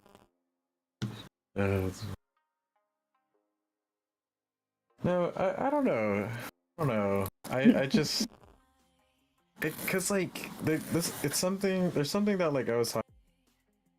One of the kitchen manager who's like, I think he's like 26, 26, 27, almost now. And I was telling him, I was like, I know that we're not that far apart in age, but I just think that I was raised totally in an era, guys, kitchen. And he's like, what do you mean? And I was like, I actually came from the places where people throw shit at you. They death threat you because you didn't have a ticket ready with them during the rush, or they pop your tires and rob you or something like that. Like some really absurd shit, like some crazy raunchy shit, and and like above anything else, I've always had chefs in my ear. Like, telling me like I'm useless, I'm worthless, go home, stop wasting my labor. You know what I mean? Like, I'm better off not having, so just get off my clock, And there was times I got sent home and they didn't care about my pay, they didn't compensate me, whatever I worked that day, and they didn't like me there anymore. They sent me home. They didn't give a fuck. They'll give a shit about your money. It's their fucking business, right? And, and then on top of all of that hostility, you also had to like do stages where you had to work for like an hour or two just to show them the product of what they're getting, right? And if they like you, then you can have an official interview and work. But if they don't, then get the fuck out. And most of the time when restaurants at that time did stages, they always brought in multiple people, so it was like 2 or 3 at a time. And most of the time they only took one person. And let me tell you, it's heart-wrenching when you're the one that's not picked. Oh. And it's gut-turning when you have to watch someone else walk away when you're picked. Especially when that other person that's walking away traveled across the country and they told you that they were super excited and that they were so excited to be in this job because they heard about it and they told their family about their opportunity. Don't say this. And then he went to go on a smoke break. And he told his family that everything sounds great. They picked me. They picked me over him. Oh. Damn. I cried a little. So sad. Because the entire time we were working side by side, right? And they were giving us projects, so they were saying like, cut this case of onions. I want julienne, which is strips, and then I want brunoise as another cut, which is like tiny little cubes, right? And so it was like we went through vegetables, and then he I would say his skills were more refined than mine, but right. And like it's not like I was like my product was ass and looked sloppy. It's just that I moved faster than he did, right? But I do remember vividly that his skill was a lot more refined than mine, right? I'll give him that at the time. And like you know, he's just chatting with me. I'm quiet the whole time, just kind of like nodding and like, working with him. And the the executive chef pulled him aside for him to go help out with dishes. Mm-hmm. Pulled me somewhere into a different prep area where all the proteins were, and he said, "Hey, how fast can you break down like a whole chicken?" I go, maybe like a minute or two. Mm. He's like, "All right." He's like, "Can you make it 1 minute and keep it that way?" I go, Dang. "How many chickens?" I was like, "How many How chickens many can you spare?" chickens? Like how many whole bodies you got to spare? And he's like, "I got 2. You get 2." I go, "Okay, what am I supposed to do with this?" He's like, "Make something for me, but I want you to use the entire chicken." I go, "Okay." All right. So I break it down, and I basically kind of like grilled all of like the meat pieces together, kind of like treating it like KFC, but like baked grilled off chicken. But when I made a sauce, I kept all of the bones and trimmings and like made a stock out of it, just to like enhance the sauce flavor. And like while this is all happening, Mr. Happy Go Lucky is in the dish pit, chatting with the other employee, how he's so excited to work with them and this and that, Like he's celebrating right before the finish line before walking, basically, right? Mm-hmm. And in my opinion, I thought I was doing shit work because I like doing dishes. So I was like, oh man, I gotta break down protein, and he's the one over here getting fucking doing dishes. Sucks. The fuck, right? Like I was mad. Like I didn't think I was gonna get the job. Little did I know that, they didn't even hire me, and they're trusting me with their proteins. Chicken Yeah, or that's not. actually right? that's a pretty good sign. Exactly, right? And so that's why I'm like, for me being like, what was I think I was like 19 or 20. I was like, dang man, like this sucks, dude. I'm doing proteins and shit. Bunk, right? And then it came down to where the executive chef called us into the office, and me think like I'm actually like packing my knives and everything, because like when you're about to get hired, you just leave your stuff around, right? I'm packing my shit up, I'm putting everything away. I'm like, I ain't getting out here. I'm gonna call that one guy back, and then the chef sits us down, and he hands me a coat, and he goes, "Congratulations, you're hired." I go, "Huh? I thought you were taking him, right?" And they're like, "Why? I let you cut a whole case of chicken. You're not even hired. In fact, you made that faster than our best prepper here, and I want you to be a cook." And I was like, "Huh? Well, huh?" And like as we're talking, the guy is obviously just holding in his tears, right? And the chef excuses us, both of us, and he said he'll call me back the next day, just to kind of rest, bring me back for the night shift. And then we're walking out, and he's like, he can't look at me obviously, and he goes, "Congratulations, man." And like I honestly, I don't care. I hugged him. Like I made him turn around. I hugged him. I was like, "Hey man, you have an incredible story, man. Just try somewhere else. You're good." Like if you keep this energy up somewhere else, anyone hired. Exactly. Just gotta keep trying. He's like, "Oh, thanks, man." I was like, "Let's stop crying on me. I gotta go home." Oh.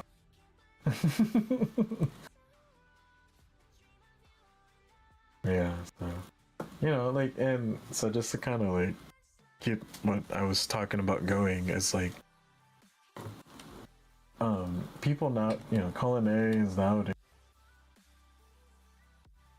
they don't know the whole like compete for a position, to get the job or anything like that, because the stages on they've kind of faded out of the industry because Oh, they really? don't, just because it's like the movement that we're going in, they don't want to do free labor anymore. That's what I'm saying. That's good people though. get hurt and whatever. People do get hurt at these things. I've seen them. Do they really? But like, yeah, Well, yeah, it's accidents. But like even like a tiny Fires. slit on the finger can be a lot of paper.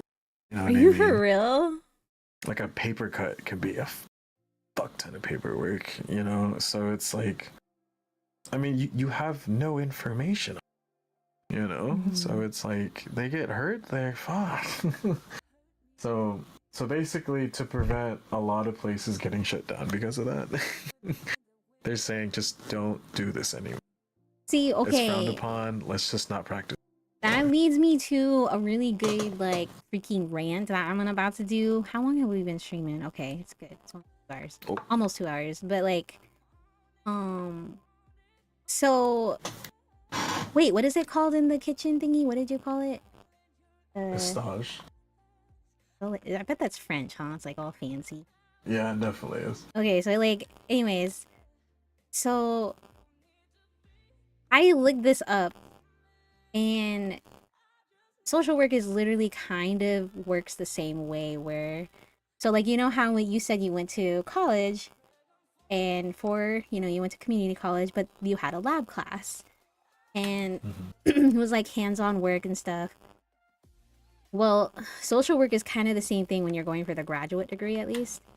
So what they do is for like the entire 2 years, especially if you're going for clinical for your license, you have to have, they basically build in your internship into the degree. So you basically have 2 internships, one for the first year and then another one for the second year. And they keep telling me, and I'm fighting it really hard because it's like we shouldn't have to work for free. They keep saying like, oh, it's really hard to get an unpaid or a paid internship, or not internship, but like most of this stuff in social work is all unpaid. And like it's literally, we're not learning, we're actually doing the job of, we're shadowing the therapist, we're taking notes for the therapist, we're actually doing work. And they're like, oh yeah, this is not paid. And I'm like, that's bullshit. Like, why are we doing this like completely for free? And so the whole story behind it is because social work is considered, because psychology, this is what made me mad. Psychology does the same thing. They, especially for clinical psychology, they get the same license, they get the same therapy, whatever hours, and they're paid.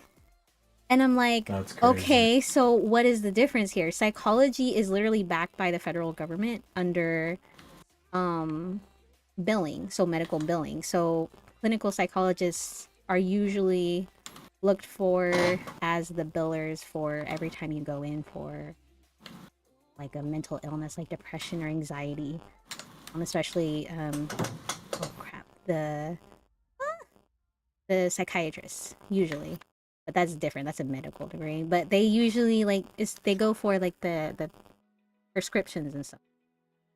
So they're usually going for the bills and all that stuff. Well, you can do the same thing with social work, but they need like an extra step, and sometimes they need a supervisor if you haven't gone through the training as a medical biller for social work. So it's like an extra thing, right? Right. But the other main thing is because when social work was written into law, like psychology was, it was filled under the educational funding stream. So that's how, and that's why social work is considered like free labor, because it's, so their degree is considered educational. So that's why our internship is like educational, so it's not really work because we're just educating ourselves. And I'm like, are you freaking kidding me? That's why. So like this whole time, like even I just went to that, remember the an info session? I literally just went to it like last week. And they're like, oh, it's really hard to find a paid internship, so you have to like just, you know, take the grit and everything. And I'm like, hell no. I'm like, I'm gonna go find myself. And then that was the other thing. They were like, bro, we had to find our own internships back in the day, and you guys get help from us. And I'm like, no, I'm gonna look for a paid internship, and not like you guys are just like gonna look for free work for me. Like, no, I'm gonna like do the work, get all of these like companies that will pay me, because you Right. guys aren't even finding paid stuff. I would think that a university would care enough about its students to be like, hey, you guys deserve to be paid. So let's, Silly Moody. you know, You silly dreamer. exactly. That's what I'm saying. So, anyways, that was like my little rant because that's kind of annoying. No, I get it. I mean, because, like, especially with, you know, with the Unitech, it's, you know, like when we did, obviously when we did lab, we had labs at the clinical site, you know, Mm-hmm. that was all volunteer. Mm-hmm. But I'm paying you for me to go to work, you know? Mm-hmm. And it's just like, okay. I mean, like, personally, I don't know what I'm doing, so I didn't really care. But I saw that, though, where it's just kind of Right. like, okay, whether I know or not, I know what the frick you're doing for my pockets, right? Mm-hmm. So, you know, it's one of those, like, if you're willing to find it, then good for you. I feel Right? like I just feel like most people won't even try. Oh, hell, I'm gonna try. I've been trying. Yeah. You know what I mean? It's just like most people just kind of go, like, whatever. Which is sad. Like, why? Like, I don't know. I'm just a different breed, I guess. I've Could already be me. found like 4 different places that will probably fund me. Mm-hmm. So it's just, I don't know. People just don't like to dig. Dig. I mean, like, there's people who don't like to dig, and like that could be me in certain situations, right? But the thing is that I'll work. I'll work for that Wait, what do you over mean? me. Like, you know, I'll put in the hours and the efforts to, like, get better at it. You know, Oh, okay. when I can't find like an internship that'll like fund me and stuff like that, right? Like, if I'm Mm-hmm. gonna suffer, then I'm gonna make it worth it. Like, I'm gonna learn something if I'm not gonna be earning anything, you know? Mm-hmm. Because, like, in terms of food, that's kind of like how it is. Because, you know, the food, like, the pay is usually never great unless you're like a salary manager in some kind of crazy chain corporate or like corporate company, right? Mm-hmm. That's when the money starts getting comparable to um other careers, but that's a lot to get to. Yeah. so so we're constantly dealing with being underpaid all the time. I I bet. don't know. It's one of those, like, want it? It's really Mm.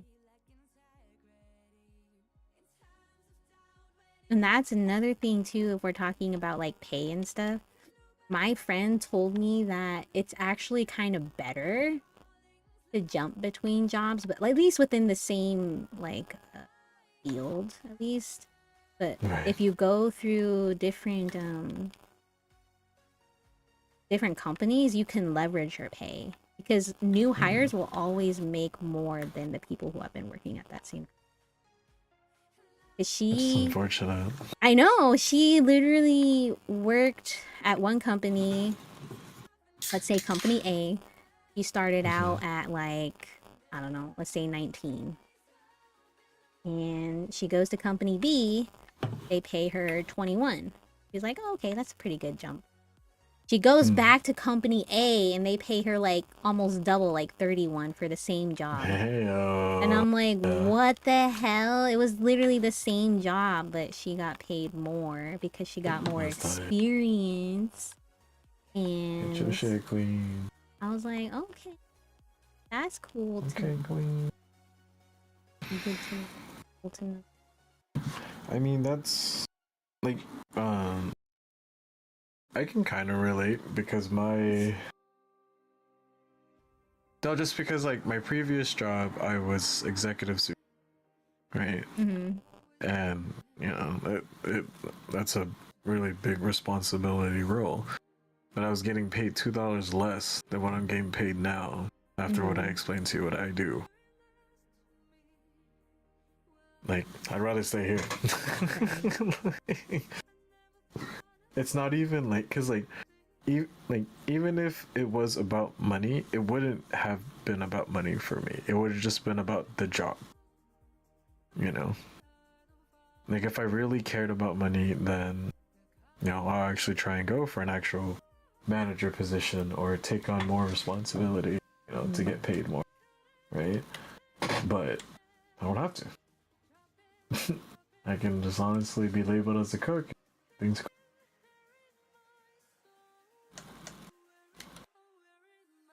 You the cook. Wait, would you even want to be like the main cook, like the head chef, or no? I can. That's the thing.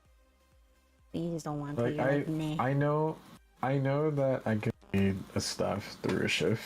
I know how to order things now, receive, make prep lists, all this other stuff. Like, I feel like I have the skill to do it, but honestly, I just don't want to be in charge of a bunch of fuckheads that's gonna make me look bad, and then I lose my job if they fuck up too much. You know what I mean? Like, well, I mean, your boss has been doing it for how long?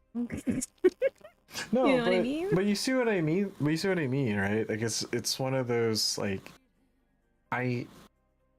not that, like, I feel like I can just aggressively assert myself into a manager role job now, because like right now that's not possible, with with everything going on, and someone else in that role already, right? And you don't need two of them, right? Or at least you don't need two of those salaries with the business you got going on, right? So if someone's willing to be paid a little bit less, then why not just see how he feels, roll with that, right? That's me.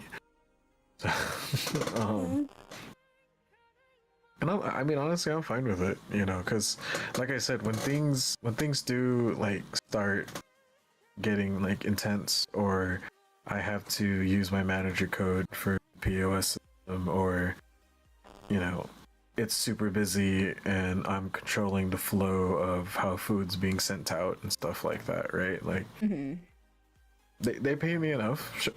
Who cares? Fuck it. Like, as long as I'm being compensated, I don't care what I do. Work 12 hours, fine. I get overtime. I get double time and overtime. Sure. It's always to me. It's always about, if I'm getting compensated, I don't care. The moment that I get more responsibility and not being compensated, then I'm not gonna do the extra work that's trying to be piled onto. I'll just keep doing what I've been doing. Like it's like I feel like I'm a pretty easy employee, honestly. Like as long as it's like, I don't get to a part where I demand more money, I feel like I deserve it, like that's the part that you hope for. And I'm not at that point. I don't think I ever will be. So, I'm for this kind of career, I say I'm living pretty comfortable.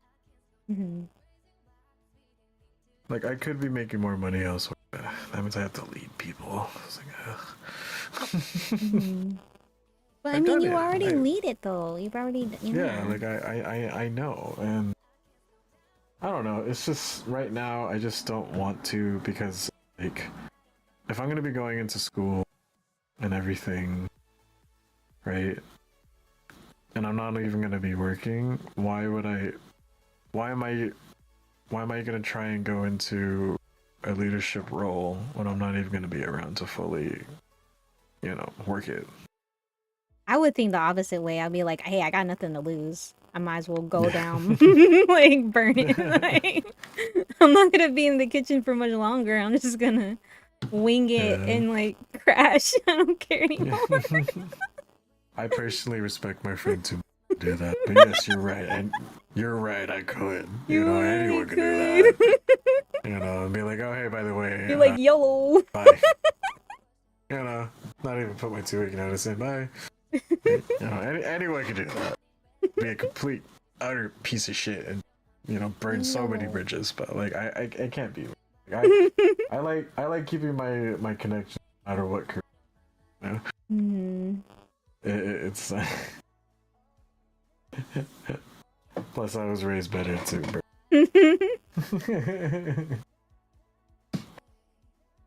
It to me it's always more about am I being compensated? Cool. If not, I ain't doing it. It's easy as that.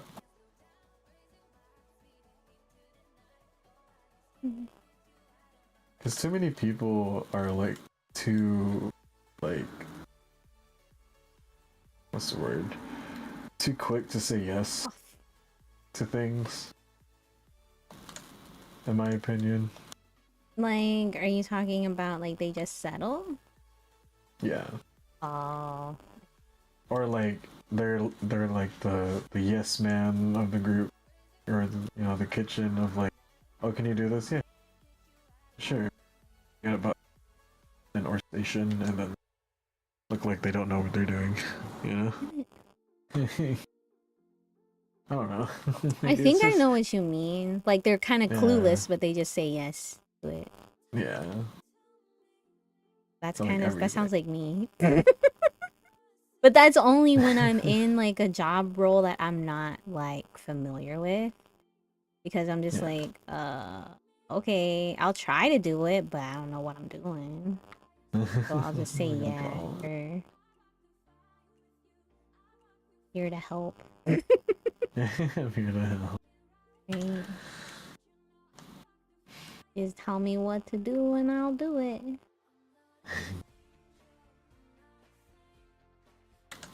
Yeah, I don't know.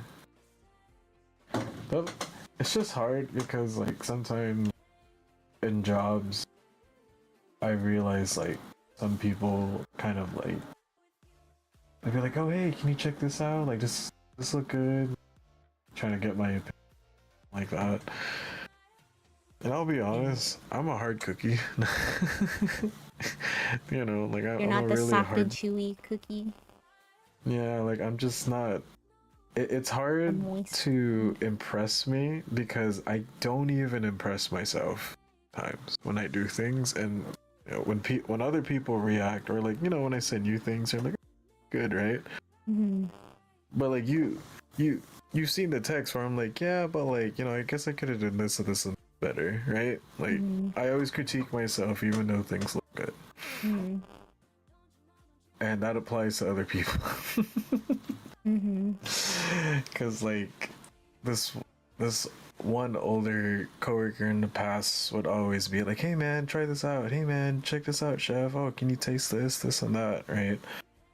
And I would, and I'll do it because I don't want to actually hurt his feelings and that hard, but like and he would ask me and he was like, oh, give me your honest truest opinion. I go, it's burnt.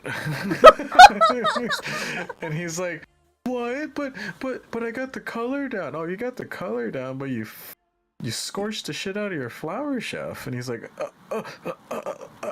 what? Oh my god, you should, every time they ask for that, you're just gonna be like, okay, I'm gonna go Gordon Ramsay. It's no, but like that's the thing is like that's the kind of it's black. like emotional mental difference that I'm talking about. Is like I feel like that when I critique people nowadays and I give them my honest and like with or without pulling the punches opinion, right? And not trying to be a dick where I'm just standing there being like, you're a real fucking piece of shit and you suck and you should fucking quit. Like, I don't do that. But it's just more about like, dang, dude. Imagine taking 40 minutes to send out a burger that's not the right temperature anyways. That would be me.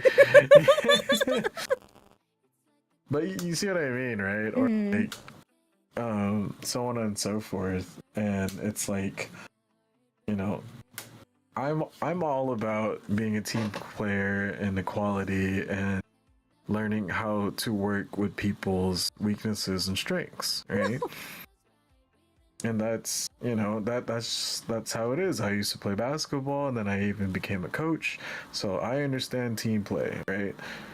But like, when you don't even give me anything, not even a fucking fraction of a percent of any kind of effort, I, I can't be bothered to care about your feelings, dog. Like, That reminds me of like, especially when I'm constantly working with you and or you know professionally around you, and you're not growing. You're just stuck, or you know, like you're just going backwards somehow, and it's like. How, you know, like, so now I feel like I'm wasting my time because you're not progressing, and I don't know what to do when I feel like I maxed out with you, right? So at this point, I'm just gonna watch you drown. I'm not gonna give you advice anymore. I will watch you drown and get fired. you got what is it? You got jaded. Yeah. It's funny because it reminds me of the quote from Parks and Rec. The guy Ben, he was like mentoring the girl April, kinda, not really, but he was like, hey, this is a really good opportunity. I don't know why you wasting it. All I'm asking for is 15% effort. And she was like, can I do 10? He was like, bro, it's 15% effort. That's all I'm asking. And she was like, please. And she was like, okay. Like, dang, some people don't even give 15% effort. It's true though. Hard, man. What the heck? Asking too much, bro. How actually dare you? I don't know. I can't. It just can't be me. I don't know. Like I understand that like sometimes things get busy and it's stressful and you can't think straight, and like you start panicking and stuff like that, because that shit happens to me too. Ironically enough, I even told my boss recently that there was a point in time when I was alone, I think yesterday or the other day, during shift, right, for kitchen and dishes. I kind of panicked a little because the tickets kept coming in and I didn't know what was going the fuck on because I was trying to finish like 4 other tickets I already had. And, like, help.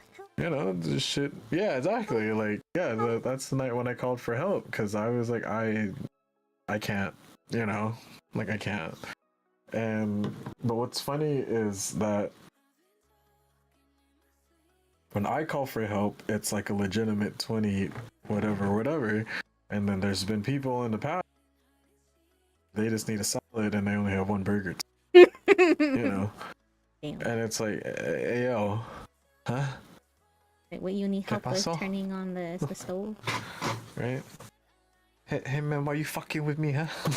I'm like, what the heck? Why you gotta be fucking with me, huh? But, yeah, so... I don't know, I like working with people. I actually enjoy working with people who are new to the industry because, you know, it helps, like for me, it helps me have someone at least that we can train for the job since they don't know what they're doing. Like they're a clean slate kind of thing. Yeah, you know, they're a greenhorn, so it's like they don't know what they're doing. So can I at least train you what to do here? You like to mold. You know, yeah, it's kind of like, you know, kind of forget what you learned in culinary school and just listen. You know what I mean? Like, you know, it's like what you did in culinary school doesn't matter anymore. This is the real world now. You know, like you're in the big leagues now. This is what you went to school for. Now stop thinking about school, you know, like I know you don't have much else, so I'm asking you to be dumb and let us train you, you know? Like I need you to trust me and let me train you so you can be efficient at this job. But school said this though. That's what I fucking think about your stupid bitch ass rules. Fuck up. This is the real world, little boy. And while I'm still in this goddamn fucking industry, you're gonna do what the fuck we say, little bitch. Welcome to the fucking culinary school. I mean, the culinary world, yeah. The real world. A world. Cause like I don't know, like I've had other people in the past tell me like, oh, you know what? I bet you that once I go off and to a different job, I'm gonna be successful and this and that, and you guys are gonna be so jealous and blah blah blah. And I go, cool, bro, go ahead, bro. Like, and then there was one story that kind of person left a job, right? Oh, dang. Not even 2 days after he left, he gets arrested for sexually harassing a server at a new job. And I quote, he claims, and I quote, "But she brought me to the bathroom to do the nasty." He creepily followed her until she went to the bathroom and went into the ladies' bathroom with it. Heck? And we were like, yeah, bro, he's super successful, bro. I'm jelly. My goodness. Dude, you want to know the craziest thing though? Like, you just made me think of like literally all of the kitchen jobs that I've had, they've had the most drama out of all of the jobs, like the different types of jobs I've had. And I'm like, how in the world do all the kitchen jobs have all the drama? Like, what? This is like the heck.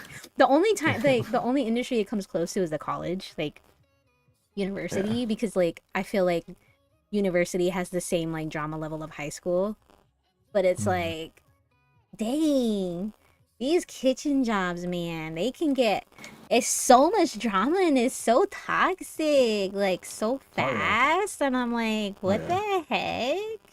Start doxing each other. It's and shit. crazy. Finding out where people live and type shit. Like, I'm like, dang, you guys are like a different breed kind of thing when it comes to drama. oh, the pettiness, just there's no limit. Like, There really isn't no limit. And like, I tried really hard not to be a part of it. I don't know if I told you this. I think I did. But like, yeah, I did tell you this, but I'm gonna tell it again. Because so like, imagine there's a morning shift and a night shift for cooking, right? Well, the morning shift will always be the same two people because they're like, they were there longer, whatever. They're seniors, so they can like get whatever shift they want, I guess, whatever. I thought it was unfair. So anyways, the morning shift is supposed to set up the evening shift and like help them out. Like, we're a team, right? We're supposed to like help each other out and like freaking like we'll look out for each other and stuff. Because like the night shift will look out for the morning shift by laying everything out, making sure that the morning shift had all their supplies, whatever. Well, straight up, this one lady from the morning shift, if she got mad at you and she didn't like what you said for whatever reason that day, she would literally not do her job for the evening shift and like make us basically set up to fail. So like, we had to get all of our stuff, like even more so, ready, and she literally wouldn't do her job just to make ours like way harder. And like, we would even complain to the manager like, dude, she didn't do this. Like, that's why we're so behind right now, because she didn't do this. And like, it was literally like an attitude, like immature problem, because I don't know why she would do that. She just hated her life, I guess. I don't know. But like, that was crazy. And like, I tried not to get involved, and the only way I got involved, and it was really weird. It was kind of like a experiment in the end, because we got these little reward things, and like the managers, it wasn't our manager, it was like the kitchen manager, but they'll be like, oh look, we have because like they would do it like once a week, so you could like give someone a reward. I can't remember. I don't even remember what it was. I think it was just something like a little badge on your portal, or you got like a little snack. I don't even know what the heck it was. But you got something. So if you nominated someone and you said, hey, this person did really good at their job like this week, or they helped me out and stuff. I was so mad at this lady. Like, I was infuriated, right? Yeah. And I basically, you've seen the movie Mean Girls, right? Yeah. I basically Regina Georged it, but opposite. So, like, Oh. I wrote her a compliment of like, oh my god, she helped me so much this day and she was so happy. And I wrote her a like legit compliment, even though I was like so mad. And I sent it. And I was still like adrenaline rushing because I was like so mad. And Right. so literally the next week when the managers like, say all the names who got like an award or whatever.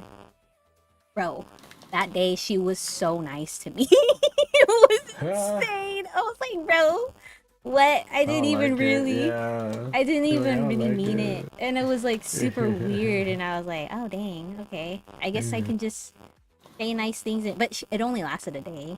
It was only nice Oh, of for that course. one day. And then everything went back to normal. But Yeah, I was that's like, expected. dang. And like definitely the relationship stuff happens a lot in kitchen jobs too. I think Everyone sleeps with everyone. I know. I didn't think that would be a thing, but it really was. I was like, oh my god, what's happening? Yeah. That's And usually I'm so why glad. now I try to, I'm so glad I didn't get in. because like usually for me it's more about, right now I'm just a little too like, so my approach now is, hey, you just want a buddy? That's okay.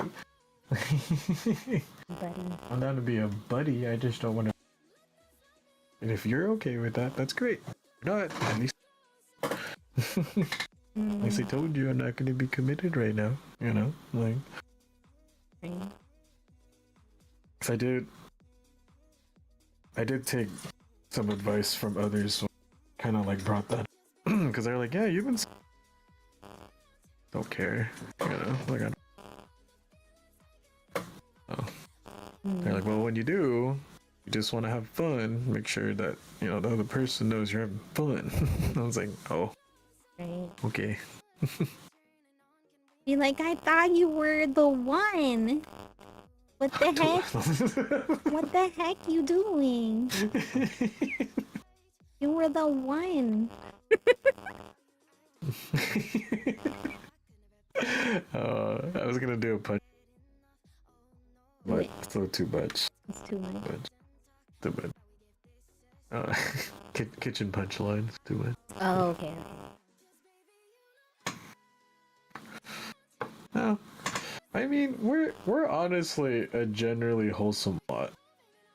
If people actually like got to like hear like a recording of a shift, right, in a kitchen, because if there's a system where there's someone calling out orders while you still also have tickets in front of you as well, then you have to communicate and call back to it, because it's like, especially if the hotline is like huge, then it's like, you gotta trust Jim to have that salad ready for your steak that you're cooking, so he can send the salad down for someone to slide it over to him. You cut your steak and send it out, right? So it's like, it's like, hey Jim, how you doing on that salad? I need 10 seconds. All right, cool. I'm almost done too. Like, the communication's really key. Super key. So, and I understand, toxicity, and like you said, the lady didn't work. And like stuff like that happens anywhere. And it just depends if the job is willing to take the risk of filtering out the bad apples and bring in new ones. And, the new ones are probably going to suck too. And you got to find other new people, right? But once you get that crew that just kind of clicks and it's hitting all of the managers' checklist every single day of what they want in a shift every single day, I mean, dang, like you can't beat that.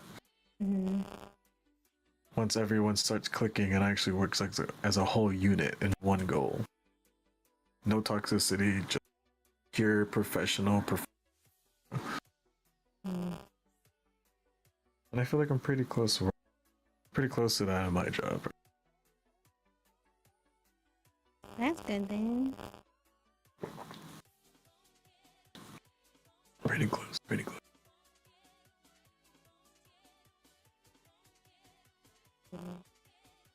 Well, we met our 2-hour mark pretty easily. Pretty happy. Oh, we didn't have to dig in the couch for ideas this time. What's under you your didn't have to couch? dive. Nothing. I ain't got no couch in my room. You got dog hair. Yes, a lot. Actually, no, because I just swapped out my blanket. Oh, nice. Quite clean, actually. Clean blanket vibes over here. Dude, she sheds a lot. She literally just sat in one spot on my bed, and there's like a little bit of fur right there. I'm like, like one little spot. I'm like, bruh. That's why I got hyperallergenic.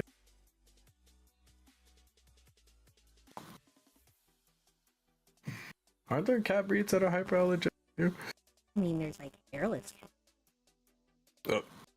They look so weird. I don't know if I could have one. I pet one, and honestly, it's really like. Hell no, I could do. It's not that bad. It's really not that bad. No, really not. I'd like cringe. I'd be like, oh my god. I don't know. Just kind of like imagine. Like something like the size of your arm, and like you're able to pet it, but then it has like a cat body and everything. I don't know. Me, texture wise, it wasn't that bad. It wasn't that bad texture wise? Me personally, but I don't know what you're. You know, well, I mean, you're a cook, so you touch like everything like that's texturing and stuff. Well, you know, I touch a lot of dead bodies. Yeah, I mean, you pluck chickens and cut them and then fish and keeping. Yeah. You're like, oh, this is just a cat that has no hair. Pet. No, that would feel so weird to me. As me and my friends always say, one way. I would probably learn to love it though. Be like, oh, he just needs more love because he has no fur. That's rude. Right? I would do that. I mean, if you adopt one, then yeah. I would hope you love him after spending all that money. I wouldn't go out and adopt a hairless cat. I mean, if it came to me, like, you know, just randomly, then sure. I wouldn't go out of my... Adopt a cat with no fur. I mean, I was really close to getting another Shih Tzu. I'll be honest. But they're so expensive. But then, like, I found one within my price range. And it's black and white, too. And then all my friends are like, no. I was like, why? They're like, because it's black and white. Like, the dog you lost. What's wrong with that? Like, I would just name it Cruella. It's the same breed and everything. You know. It's like, same breed and everything. What do you want to do? I guess you're right. I'll think of the other dog, not this one in front of me. So that's when I pivoted and adopted Sora. I see. Because Sora is brown and Maltese. I don't know. I'm just... The only way I would actually buy a dog is if I really, really... Kind of like what you're doing. You want one that's like hypoallergenic or like, you know, like a specific thing. Because I think my mom would want like a hypo... Because she hates the fur everywhere because she has to vacuum. So I'm like, yeah, I get that. But I don't even think... I think like we've always gotten our pets at the pound. And like, we just come by one and we're like, oh my god, that was so cute. And then they look at you that one little way and they're like, oh my god, that's the one. That's the one. And then, like, even when I get, because I'm thinking of getting a cat, like, probably not anytime soon, but I would probably just get an adult one. Probably one that's like 4 or 5. Because I'm not don't got time for a kitten. Not right now. The heck. Like, and they require so much like supervision, and they're so playful, and it's just like, nah. Oh yeah, and they need all the. And then yeah, I mean, I loved my cat when she was a kitten because I was a kid. Like I carried her wherever I went. You know what I mean? So like I had the time. Like I could just play with her all the time and everything. But like now it's like I'm barely home. I'm always busy. But I mean, I guess it would be kind of cool to have like a lap cat. But I don't know.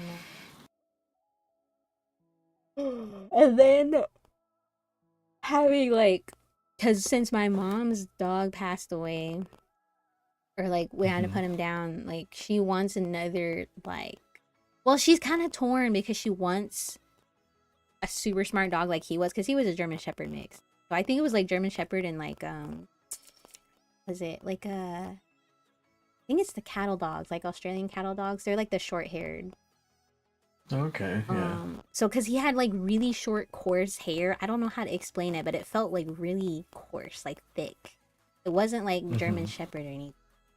But since he had that like, because those dogs are like super like focused, mixed with that smart German Shepherd, it was like really cool. But because he was like the smartest dog we owned. Like you could tell like he understood like half of what you're saying. Because he would just be like, hey, go do that. And he would be like, okay. And he would just go do it. But so that's one of the reasons why my mom wants a German Shepherd dog again. But then she was like, oh, they're kind of big. And then they shed a lot. And then you'd have to, because she would want one trained already. I'm like, you'd have to train it. Like, and then that was the other thing too, is like, she just wants, I think she just wants a dog that just lays around with her. But there's not, I feel like the only type of dogs that lay around are just like the senior dogs. So like 8 years old and plus, or like 7 years plus kind of. It's, I mean, lap dogs are pretty. Lap dogs are pretty. no, lap dogs are like super hyper and they always bark all the time. I mean, my lap dogs sleep. But like, don't they bark at everything? One of them prefers like sleep more, and the other one's just a puppy.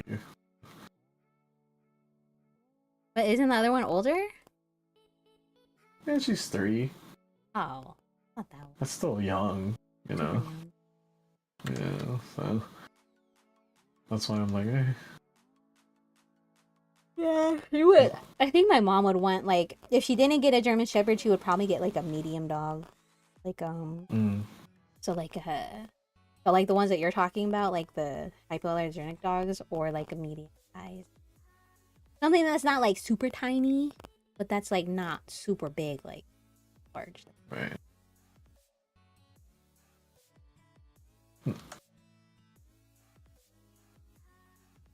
Anyways, well, I think we did it.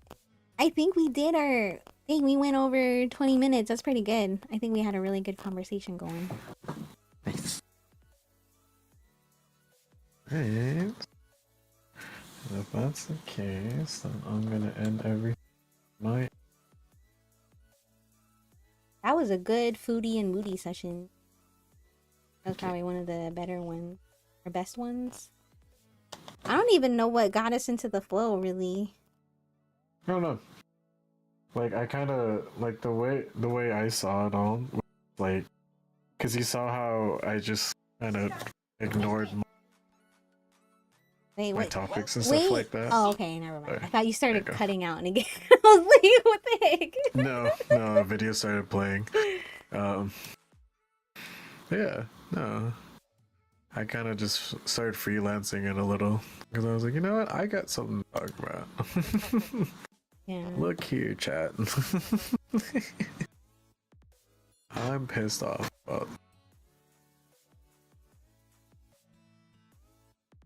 Thank you for joining the stream, guys. We will be back next week on Monday and talking about more stuff. I'll be better at the outro. Bye. See you later, guys.